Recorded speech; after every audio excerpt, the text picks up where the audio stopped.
सालों के बाद वापस पहुंचे आचार्य चाणक्य ने गुप्तचरों की एक गुप्त सभा बुलाई, जहां उन्होंने मगध के आसपास के सभी राज्य और उनके अंदर फैले सभी प्रतिष्ठित लोगों के बारे में भी आपस में जानकारी साझा की। उधर वार्षिक परीक्षा के अंतर्गत आने वाली प्रतियोगिता में चंद्रगुप्त अचानक अपने बैलों के अनियंत्रित होकर भागने की वजह से मुसीबत में था। चंद्रगुप्त ने भागते हुए बैलों में से एक बैल की कमर में एक पतली लंबी सुई घुसी हुई देखी। वहां से खून बह रहा था, जिसकी वजह से बैल को पीड़ा हो रही थी और वो भागता जा रहा था। चंद्रगुप्त ने आसपास देखा तो उसकी नजर उस रास्ते में बनाए गए ऊंचे ऊंचे मचानों पर पड़ी, जिन्हें प्रतियोगिता पर नजर बनाए रखने के लिए बनाया गया था। भागते हुए उसकी नजर एक ऐसे ही मचान पर पड़ी। उसमें से एक व्यक्ति झांक रहा था और उसके हाथ में एक गोल लंबी खोखली लकड़ी सी थी। उसने उसे मुंह में लगाया और जोर से फूंक मारी। समय रहते चंद्रगुप्त अपनी जगह से हट गया, वरना ठीक वैसी ही सुई उसके शरीर में घुसने वाली थी। वो समझ गया, अच्छा तो ये बात है। वो बड़बड़ाया। वो अब तक दर्शकों से काफी दूर आ चुके थे। सबसे पहले तो उसे बैलों के भागने की दिशा बदलनी थी। उसने लगाम को जोर से खींच के बैलों को दूसरी तरफ किया, ताकि अनाज के बोरों में आग न लग जाए। अब वो जलती हुई झोपड़ियों के बगल से गुजर रहे थे, जबकि शर्त उनके बीच से निकलने की थी। आग से जलने का संकट दूर हुआ तो उसका ध्यान बैल के ऊपर गया। उसने तेजी से दौड़ते हुई गाड़ी पर संतुलन बनाते हुए झुककर सुई को निकाला। तब जाकर बैल के दौड़ने की गति में थोड़ी कमी आई और वो धीरे धीरे रुकते चले गए। इधर बाकी आचार्यों के साथ बैठे हुए चाणक्य थोड़ा चिंतित थे। उन्होंने धूमकेतु को इशारे से अपने पास बुलाया और बोले, अब तक तो चंद्रगुप्त को वापस आ जाना चाहिए था। धूमकेतु ने संदेह भरी आवाज में कहा, यही मैं सोच रहा था। बाकी प्रतियोगी तो अंदर जाकर वापस भी आ गए और चंद्रगुप्त सबसे पहले निकला था। उसे तो पहले ही वापस आ जाना चाहिए था। चाणक्य ने कहा, जरूर कुछ हुआ है, तुम जाकर देखो। मैं तो यहां से फिलहाल निकल नहीं सकता। धूमकेतु ने सर हिलाया और पारितोष की तरफ बढ़ा। पारितोष ने धूमकेतु के गंभीर चेहरे को देखा और बोल पड़ा, क्या हुआ? धूमकेतु ने उसे पूरी बात बताई। पारितोष बोला, हमें चलकर देखना चाहिए। चंद्रगुप्त के दुश्मनों के लिए अच्छा मौका है। वो इतने लंबे समय के बाद वापस आया है। धूमकेतु ने सोचते हुए कहा, यही बात मैं सोच रहा था। अभी मुझे बस अमात्य की चालों पर भरोसा नहीं था, पर जो जानकारियां मुझे उनके भुजंग के बाद नए सेनापति सारनाथ के बारे में मिली है, उनके अनुसार सारनाथ भुजंग से ज्यादा क्रूर है। पारितोष बोल पड़ा, और वो यहां आया हुआ भी है, इसलिए उसके लिए यहां चंद्रगुप्त को हानि पहुंचाना आसान है। धूमकेतु ने सर हिलाकर कहा, चलो बातचीत में समय व्यर्थ नहीं करते, चलकर देखते हैं। तभी माधवराज की मंच से आवाज आई, अभी तक आगे चल रहे चंद्रगुप्त इस प्रतियोगिता में सबसे अंत में बाहर आए हैं, और वो भी पूरी गाड़ी को सही सलामत लेकर। पर इस प्रतियोगिता के परिणाम हम मचान पर बैठे लोगों से बात करने के बाद करेंगे। एक छोटे से विराम के बाद हम आज के दिन की अंतिम प्रतियोगिता की तरफ बढ़ेंगे। आगे बढ़ते धूमकेतु और पारितोष रुक गए, क्योंकि गाड़ी से उतरने के बाद वो सीधा उनकी तरफ ही आ रहा था। पास आकर चंद्रगुप्त उनसे बोला, मुझे इसी वक्त आचार्य से बात करनी है।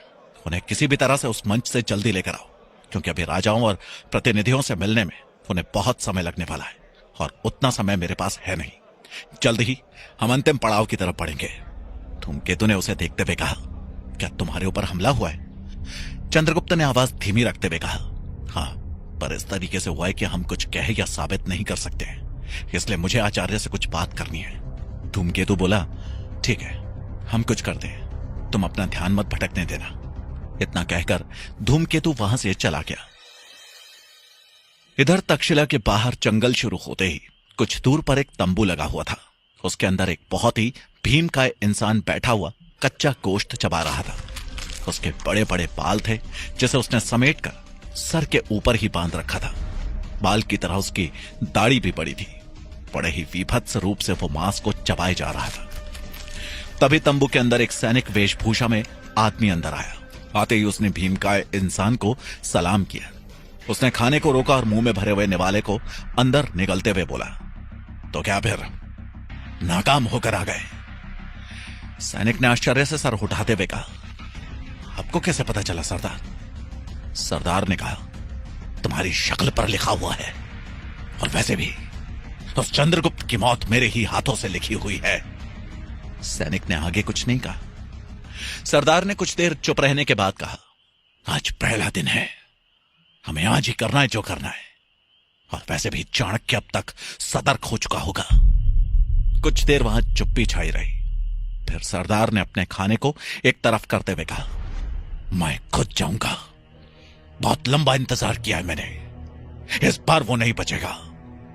उसके बाद वो दोनों वहां से बाहर निकले और कुछ दूर जाकर एक करीने से काटे हुए पेड़ों की श्रृंखला के पास पहुंचे। वहां आसपास की जमीन को साफ कर दिया गया था और चूने से कुछ खास निशान बनाए हुए थे। प्रतियोगिता का नक्शा बनाया था। वहां जाकर दूर तक नजर मारते हुए सरदार ने कहा, तो ये है वो जगह जहां आज के दिन की अंतिम प्रतियोगिता होनी है। सैनिक बोला, हां सरदार, यहीं पर होनी है। आप कहिए तो हम पहले से ही सबको यहां तैनात कर देते हैं। सरदार तुरंत उसे टोकते हुए बोला, नहीं, ज्यादा आदमी होने से काम बिगड़ जाएगा। तुम लोग अब आराम करो, यहां से मैं देख लूंगा क्या करना है, कैसे करना है। सैनिक वहां से तुरंत सर हिलाकर निकल गया और सरदार भी वहां से आगे बढ़ गया। इधर अल्प विराम के बाद दिन की अंतिम प्रतियोगिता की शुरुआत होने वाली थी। माधवराज ने मंच पर जाकर प्रतियोगिता के बारे में बोलना शुरू किया। सभी छात्र पूरे ध्यान से सुने।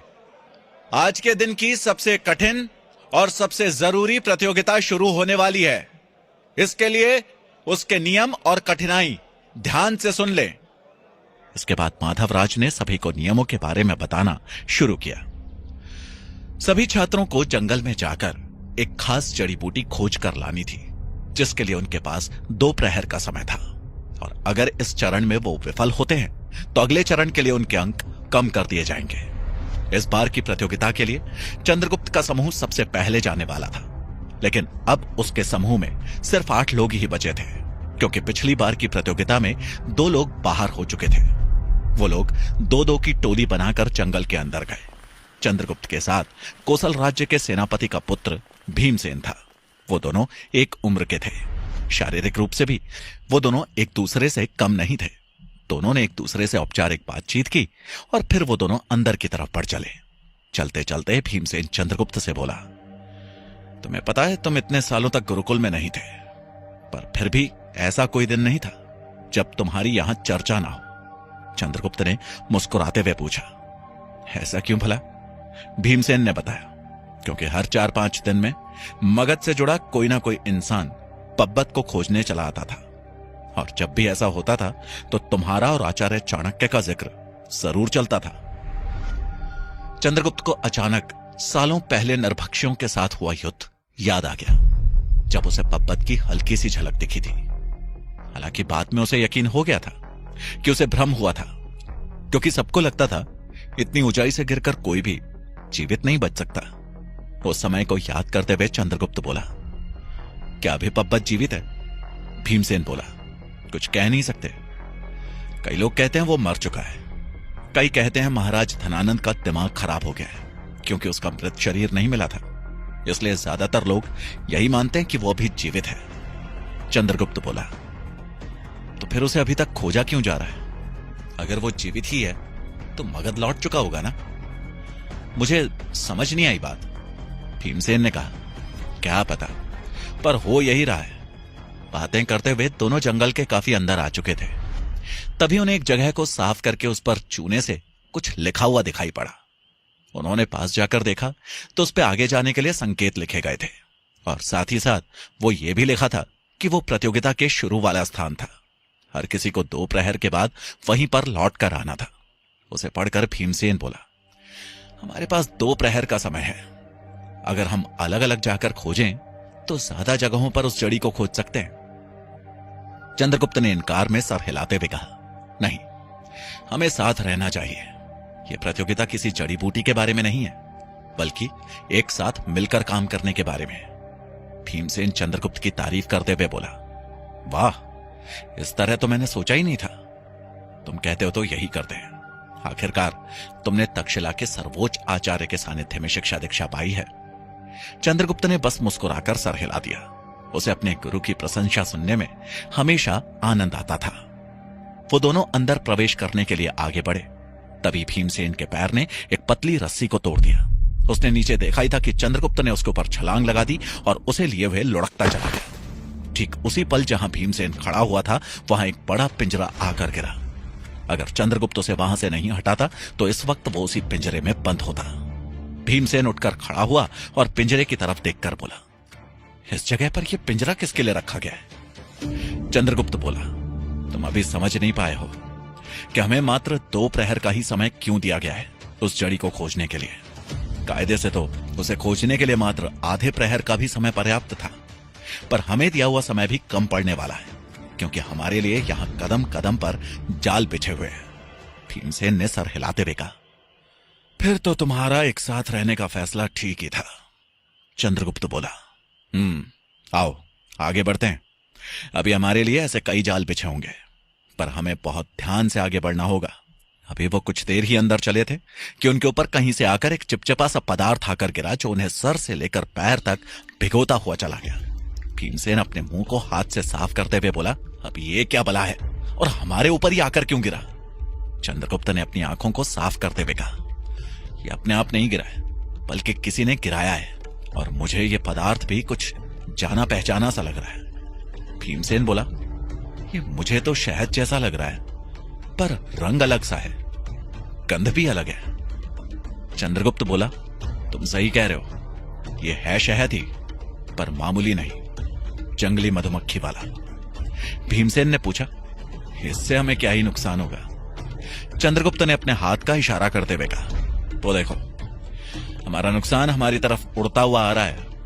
भीमसेन ने देखा कि जंगली मधुमक्खियों का एक बड़ा सा झुंड उनकी तरफ उड़ता हुआ आ रहा है। उनके नुकीले डंकों की कल्पना करते ही वो कांप कर रह गया। चंद्रगुप्त ने उसके कंधे को पकड़कर जोर से हिलाया और बोला, यूं खड़े होकर उनका इंतजार मत करो, बल्कि भागो।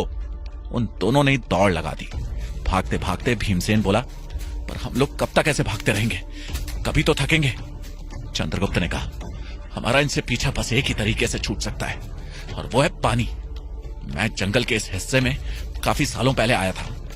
यहां से कुछ ही दूर पर एक तालाब है, हमें उसी की तरफ बढ़ना है।